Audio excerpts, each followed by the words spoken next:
नमस्कार दोस्तों, स्वागत है आपका आज के मुख्य समाचार में, जिसमें सबसे पहली और बड़ी खबर में आपको बताएंगे कि भाजपा को सुप्रीम कोर्ट से लगा बड़ा झटका। चुनावी बॉन्ड को बताया सुप्रीम कोर्ट ने गैर संवैधानिक और इसी के साथ चुनाव बॉन्ड को कर दिया गया है रद्द, जिसके बाद अब भाजपा के अपने ही पूर्व नेता सुब्रमण्यम स्वामी ने पीएम मोदी से मांग लिया है इस्तीफा। दूसरी खबर में जिक्र होगा कि 10 गारंटियों के जरिए राहुल गांधी का पीएम मोदी पर हमला, कहा बीजेपी सरकार मतलब झूठ और अन्याय की गारंटी, देश में ठगी का व्यापार कर रहे हैं मोदी। खबर में आगे जिक्र होगा कि चुनावी बॉन्ड स्कीम नरेंद्र मोदी की भ्रष्ट नीतियों का एक और सबूत, राहुल गांधी बोले बीजेपी ने इसे बना दिया था रिश्वत का जरिया। खबर में आगे जिक्र होगा कि किसान आंदोलन के बीच संयुक्त किसान मोर्चा का 16 फरवरी को भारत बंद, क्या खुला क्या बंद, सब कुछ आपको बताएंगे। और खबर में आगे जिक्र होगा कि सुप्रीम कोर्ट ने इलेक्टोरल बॉन्ड को बताया असंवैधानिक, तो अशोक गहलोत बोले कि यह सबसे बड़ा घोटाला था। तो दोस्तों, भाजपा ने किया था सबसे बड़ा घोटाला, ये आरोप लगा रही है कांग्रेस, और भाजपा ने सिर्फ देशवासियों को ठगा है और देश में ठगी का व्यापार कर रहे हैं मोदी, ये राहुल गांधी आरोप लगाते नजर आ रहे हैं। बड़ी खबर, हर एक खबर की गहराई में आपको ले जाएंगे दोस्तों, लेकिन उससे पहले आपसे निवेदन कि अगर आपको भी ऐसा लगता है कि चुनावी बॉन्ड एक बहुत बड़ा घोटाला था और इसको अब सुप्रीम कोर्ट ने रद्द करके बहुत बेहतर फैसला लिया है, तो वीडियो को लाइक और चैनल को सब्सक्राइब करके बेल आइकन दबाइए और कमेंट में लिखिए जय हिंद। रुक करते हैं सबसे पहली और बड़ी खबर की तरफ। चुनावी बॉन्ड रद्द, इंदिरा गांधी का नाम लेकर सुब्रमण्यम स्वामी ने पीएम मोदी से मांग लिया इस्तीफा। जी हां दोस्तों, केंद्र सरकार की चुनावी बॉन्ड को सुप्रीम कोर्ट के रद्द करने के बाद अब सियासत भी शुरू हो गई है। सुब्रमण्यम स्वामी ने पूर्व पीएम इंदिरा गांधी का नाम लेकर पीएम मोदी से इस्तीफा तक मांग लिया है।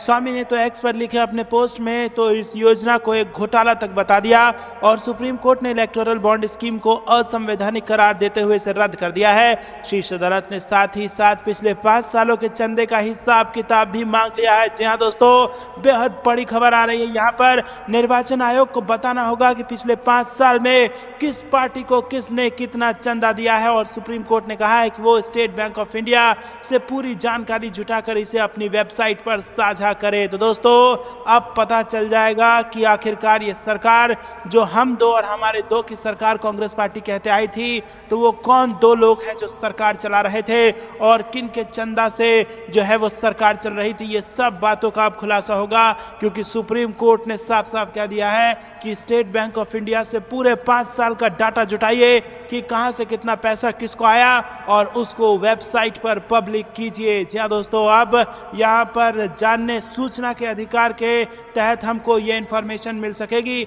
स्वामी ने एक्स पर लिखा कि मुझे लगता है कि पीएम मोदी को इस्तीफा दे देना चाहिए, चूंकि चुनावी बॉन्ड एक मूर्खतापूर्ण आइडिया था और ये एक बहुत बड़े घोटाले में बदल गया था। इससे बीजेपी के भ्रष्टाचार से लड़ने के दावे को नुकसान पहुंचता है और पार्टी की भलाई के लिए पीएम मोदी को इस्तीफा दे देना चाहिए। तो दोस्तों, आपको बता दें कि चुनावी बॉन्ड जिसके जरिए न जाने कितने करोड़ों रुपए चुनावी खर्चे के लिए राजनीतिक पार्टियों ने अंदर किए हैं, उसका अब खुलासा होने जा रहा है और उस चुनावी बॉन्ड को रद्द कर दिया है सुप्रीम कोर्ट ने। रुक करते हैं अगली ब्रेकिंग न्यूज की तरफ। देश में ठगी का व्यापार कर रहे हैं मोदी, 10 गारंटियों के जरिए राहुल गांधी का पीएम मोदी पर हमला, कहा बीजेपी सरकार मतलब झूठ अन्याय की गारंटी। जी हां दोस्तों, 2 करोड़ नौकरी हर साल की गारंटी झूठ, किसान की आय दोगुनी करने की गारंटी झूठ, काला धन वापस लाने की गारंटी भी झूठ, महंगाई कम करने की गारंटी झूठ, हर खाते में 15 लाख की गारंटी भी झूठ, महिला सुरक्षा और सम्मान की गारंटी भी झूठ, 100 स्मार्ट सिटी बनाने की गारंटी भी झूठ,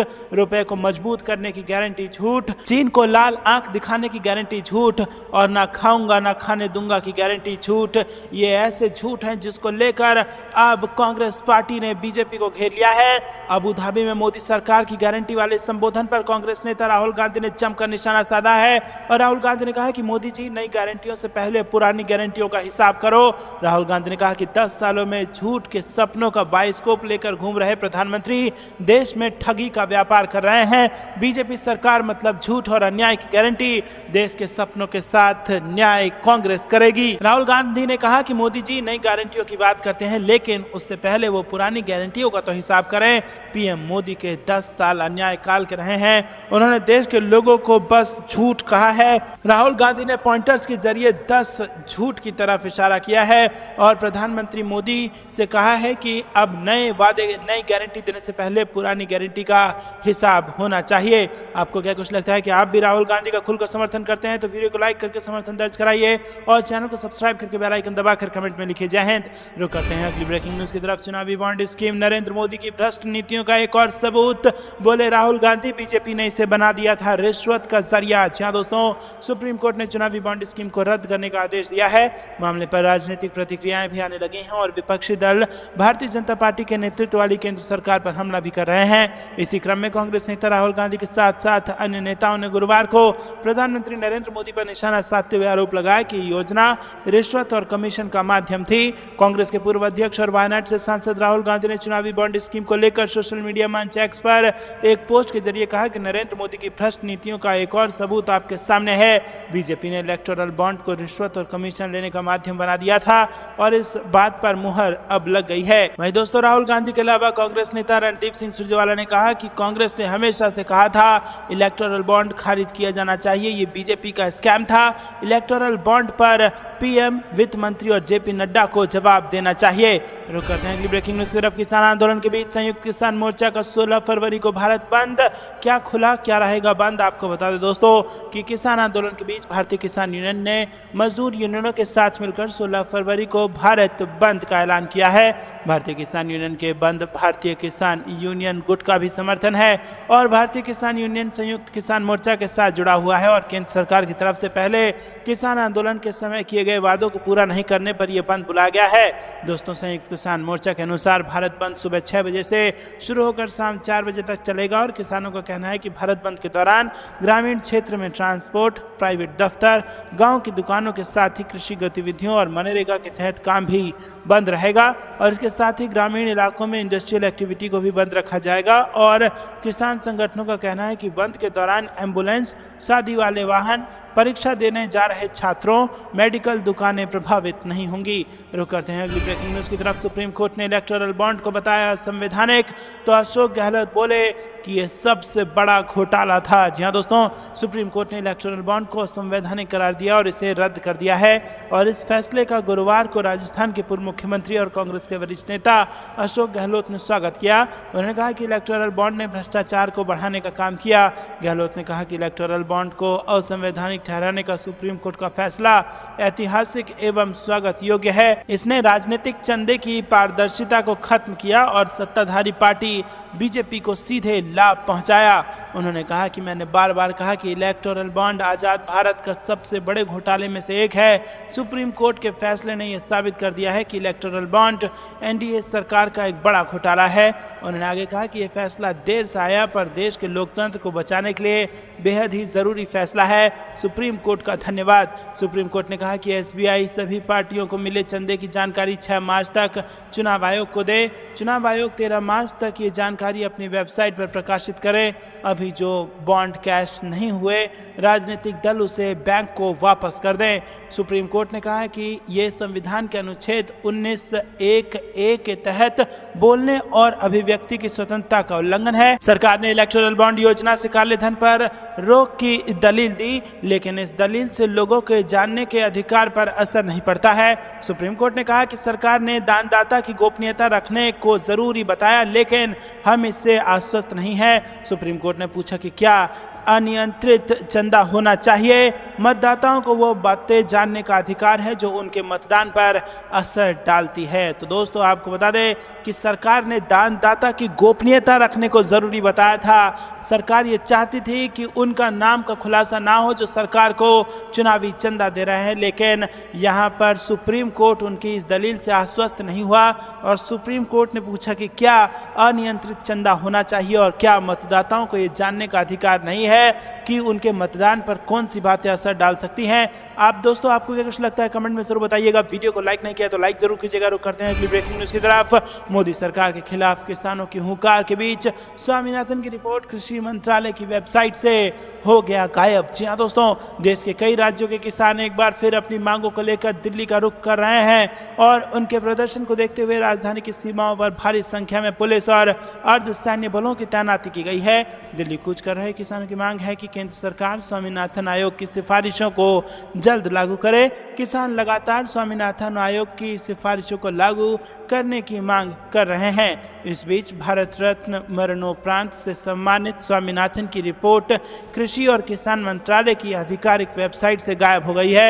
इंडियन एक्सप्रेस के दिल्ली कॉन्फिडेंशियल में इस बात की जानकारी दी गई है और रिपोर्ट के मुताबिक इससे पहले मंत्रालय की वेबसाइट पर स्वामीनाथन आयोग की रिपोर्ट के सभी खंड मौजूद थे, लेकिन अब वहां वो मौजूद नहीं है। बता दें कि स्वामीनाथन ने ये रिपोर्ट राष्ट्रीय किसान आयोग के अध्यक्ष के पद पर रहकर लिखी थी और स्वामीनाथन की रिपोर्ट के मंत्रालय की वेबसाइट से गायब होने की खबर ऐसे वक्त पर आई है जब एमएसपी पर कानून समेत अपनी तमाम मांगों को लेकर किसानों ने मोदी सरकार के खिलाफ फिर से हुंकार भर दी है।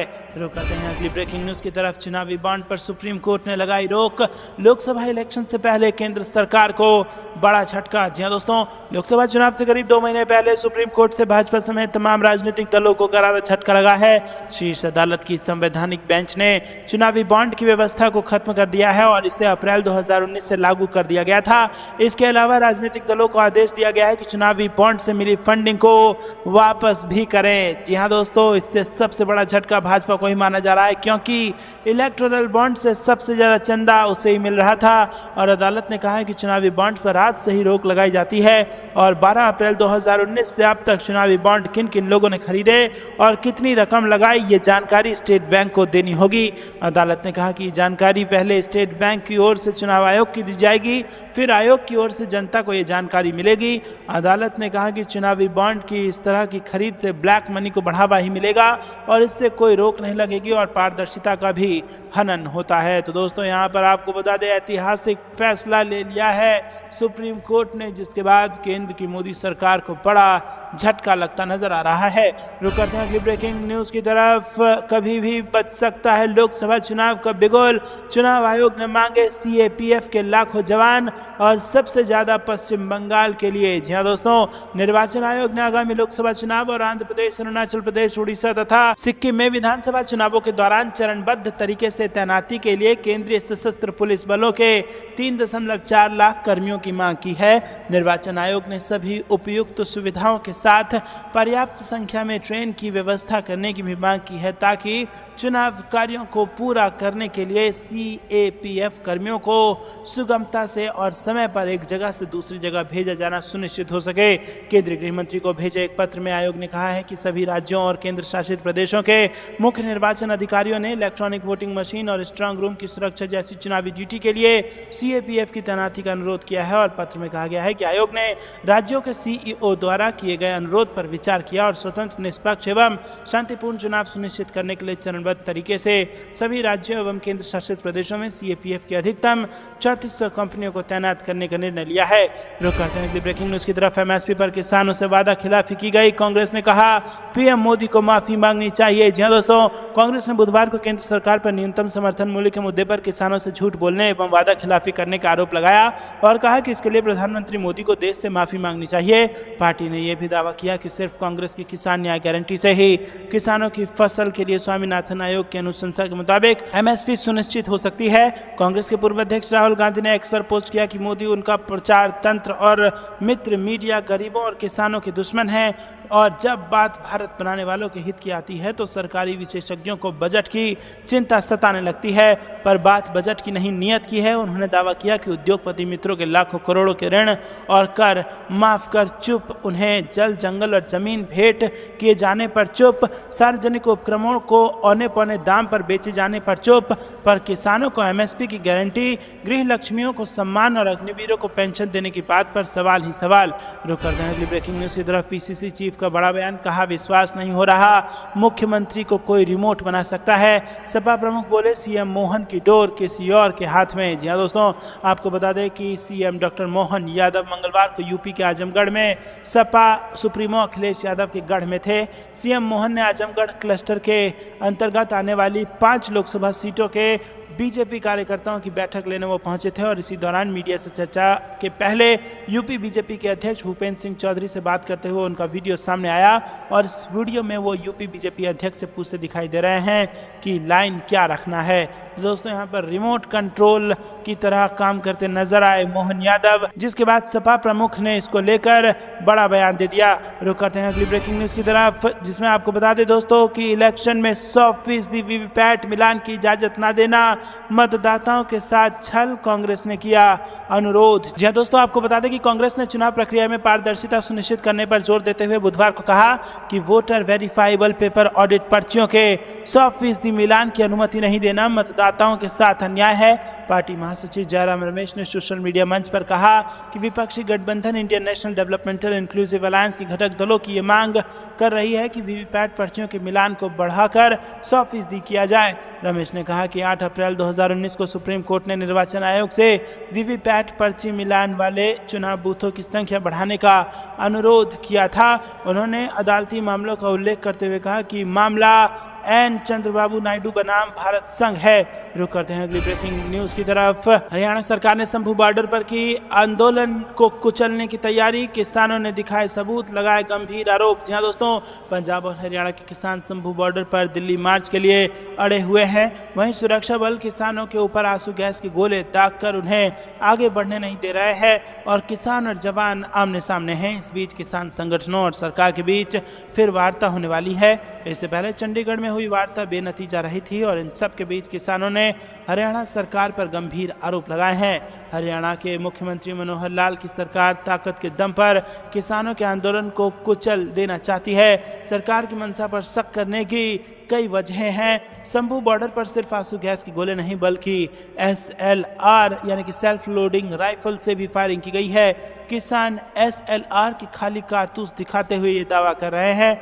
वायरल हो रहा एक वीडियो में दिल्ली कूच रोकने के लिए तैनात पुलिस के जवानों को एक DCP लेवल का पुलिस अफसर आदेश दे रहा है कि किसानों को लठ नहीं मारेंगे, उन्हें खोद मारनी है। जी हाँ दोस्तों, निशान पड़ जाएं ऐसा खोद मारना है, ये बड़ा बयान यहाँ पर सामने आया। जहाँ पर आपको बता दें कि लगातार हरियाणा सरकार ने शंभू बॉर्डर पर आंदोलन को कुचलने की तैयारी की है, ऐसा आरोप किसान लगा रहे हैं। रुक करते हैं अगली ब्रेकिंग न्यूज की तरफ। आत्मसम्मान की बात, पीएम मोदी और नीतीश कुमार पर खूब बरसे कन्हैया कुमार और इस मामले में जमकर निकाली भड़ास। जी हाँ दोस्तों, आपको बता दें कि कांग्रेस नेता कन्हैया कुमार ने मोदी सरकार पर फिर हमला बोला और औरंगाबाद में भारत जोड़ो न्याय यात्रा में पहुंचे कांग्रेस नेता कन्हैया कुमार ने भीड़ को संबोधित किया और बिहार के विश्वविद्यालय को मान सम्मान दिलाना चाहते हैं वो ऐसा बयान उन्होंने दिया है। मगध विश्वविद्यालय से पढ़ा हूँ और शिक्षा के मर्म को समझता हूँ। बिहार में मोहनदास करमचंद पहुंचे तो वो गांधी बन गए। दोस्तों, यहाँ पर जबरदस्त भाषण कन्हैया कुमार का आ रहा है और नीतीश कुमार और पीएम मोदी दोनों को उन्होंने घेरा। उन्होंने कहा कि देश की संपदा को लूटना और रेल बेचने की गारंटी है। भीड़ से सवाल किया कि क्या आपके खाते में 15 लाख आया? 2 करोड़ बेरोजगारों को रोजगार मिलना था। मोदी जी ने भगवान राम से सीता को अलग कर दिया। धर्म का मतलब ये भाजपाई नहीं जानते हैं। बिहार का धर्म है अपने हक के लिए संघर्ष करना। कन्हैया ने कहा कि देश में बदलाव चाहते हैं तो इंडिया गठबंधन के लिए मतदान करें। बिहार से परिवर्तन की लहर चल पड़ रही है और कांग्रेस ने युवा न्याय, भागीदारी का न्याय, किसानों को न्याय दिलाने का संकल्प लिया है। कांग्रेस की सरकार बनने पर किसानों को उपज का न्यूनतम समर्थन मूल्य मिलेगा। न्याय के लिए न्याय योद्धा बनना पड़ेगा। भीड़ से कन्हैया के समर्थन में नारेबाजी होती रही। रुक करते हैं अगली ब्रेकिंग न्यूज की तरफ। यूपी में प्रवेश करेंगे राहुल गांधी की भारत जोड़ो न्याय यात्रा, प्रियंका गांधी भाई का करेंगी स्वागत। जी हाँ दोस्तों, कांग्रेस के पूर्व अध्यक्ष और सांसद राहुल गांधी की भारत जोड़ो न्याय यात्रा बिहार से शुक्रवार को उत्तर प्रदेश के चंदौली में प्रवेश कर रही है और यूपी में यात्रा का स्वागत खुद कांग्रेस महासचिव प्रियंका गांधी कर रही हैं। वो यूपी में भाई राहुल गांधी के साथ यात्रा का हिस्सा हैं और वहीं सपा अध्यक्ष अखिलेश यादव भी इस यात्रा में शामिल हो रहे हैं। रुक करते हैं अगली ब्रेकिंग न्यूज की तरफ, जिसमें आपको बता दें कि संदेश खाली मामले में बीजेपी के हंगामे पर बिफरी ममता बनर्जी बोले अपने जीवन में कभी अन्याय नहीं होने दिया। जी हाँ दोस्तों, आपको बता दें संदेश खाली में महिलाओं के साथ कथित तौर पर हुए अत्याचार के आरोप को लेकर भाजपा ने विधानसभा में जमकर हंगामा काटा, जिसके बाद यहां पर पश्चिम बंगाल की मुख्यमंत्री ममता बनर्जी ने कहा कि मैंने अपने जीवन में कभी भी महिलाओं के साथ अन्याय नहीं होने दिया।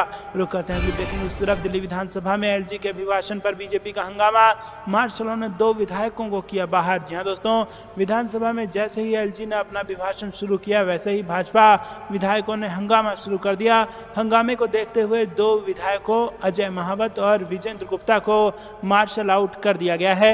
दिल्ली विधानसभा में सत्र के पहले ही दिन जमकर हंगामा हुआ और दिल्ली विधानसभा का बजट सत्र शुरू हो चुका है, लेकिन बजट सत्र की शुरुआत में ही भाजपा विधायकों ने विधानसभा में जमकर हंगामा किया। बजट सत्र की शुरुआत उपराज्यपाल के अभिभाषण से होती है।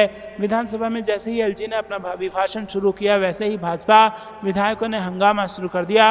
हंगामे को देखते हुए 2 विधायकों अजय महावर और विजेंद्र गुप्ता को मार्शल के जरिए विधानसभा से बाहर कर दिया गया। रुक करते हैं अगली खबर की तरफ। रायबरेली की जनता के नाम सोनिया गांधी ने लिखा खत, बताया क्यों नहीं लड़ेंगी लोकसभा चुनाव। जी हां दोस्तों, कांग्रेस संसदीय दल की प्रमुख सोनिया गांधी ने रायबरेली की जनता को पत्र लिखकर आभार जताया और कहा कि स्वास्थ्य और बढ़ती उम्र के चलते वो अगला लोकसभा चुनाव नहीं लड़ेंगी। उन्होंने रायबरेली की जनता का आभार जताया और कहा कि वो भले ही सीधे तौर पर उनका प्रतिनिधित्व ना करें, लेकिन उनका मन प्राण सदा वहां की जनता के साथ रहेगा। तो दोस्तों, ये थी दिन भर की सारी जरूरी और बड़ी खबरें। अंत तक बने रहने के लिए बहुत बहुत धन्यवाद। चैनल से पहले वीडियो को लाइक और चैनल को सब्सक्राइब करके बेल आइकन दबाइए और कमेंट में लिखिए जय हिंद। अभी के लिए इतना ही। जय हिंद, जय भारत।